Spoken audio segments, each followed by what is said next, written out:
छद पंजन जी बचार दिल वनी परावन सा कर प्यार आज जमाली इतबार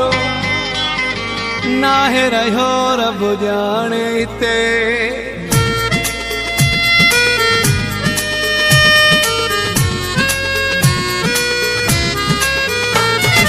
छद पंजन खे एड़े दुश्मन खे दिल छद पंजन खे एड़े दुश्मन खे कंदा पलव केड़ा नाहे कदुरु जन खे हो कंदा पलव केड़ा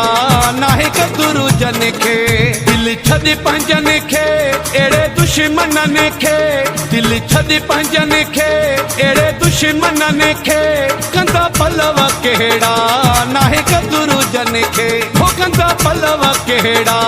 नाहे कदुरु जन खे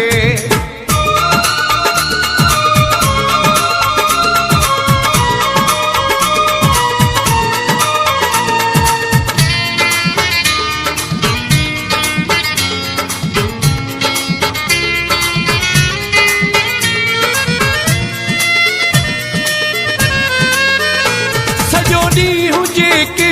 मुझे साड़ में कोई कम न थन बियो रुगो ताड़ में सजो डी हुजे के मुझे साड़ में कोई कम न थन बियो रुगो ताड़ में रब पुजे तिन खे एड़े दुश्मन खे रब पुजे तिन खे एड़े दुश्मन खे कंदा पलव केड़ा नाहे कदुरु जन खे हो कंदा पलव केड़ा नाहे कदुरु जन खे दिल छद पंजन खे एड़े दुश्मन खे दिल छद पंजन खे एड़े दुश्मन खे कंदा पलव केड़ा नाहे कदुरु जन खे हो कंदा पलव केड़ा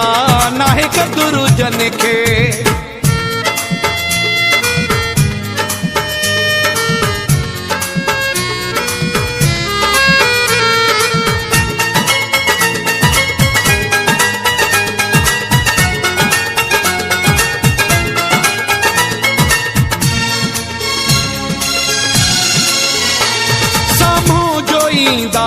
पई तेरे मिलंदा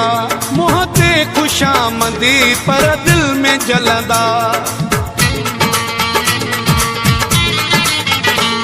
साम्हूं जो ईंदा पई तेरे मिलंदा मुँह ते खुशामदी पर दिल में जलंदा ज़बानी भलन खे एड़े दुश्मन खे ज़बानी भलन खे एड़े दुश्मन खे कंदा पलव केड़ा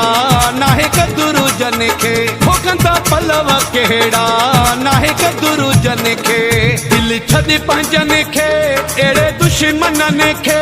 दिल छद पंजन खे एड़े दुश्मन खे कंदा पलव केड़ा नाहे कदुरु जन खे हो कंदा पलव केड़ा नाहे कदुरु जन खे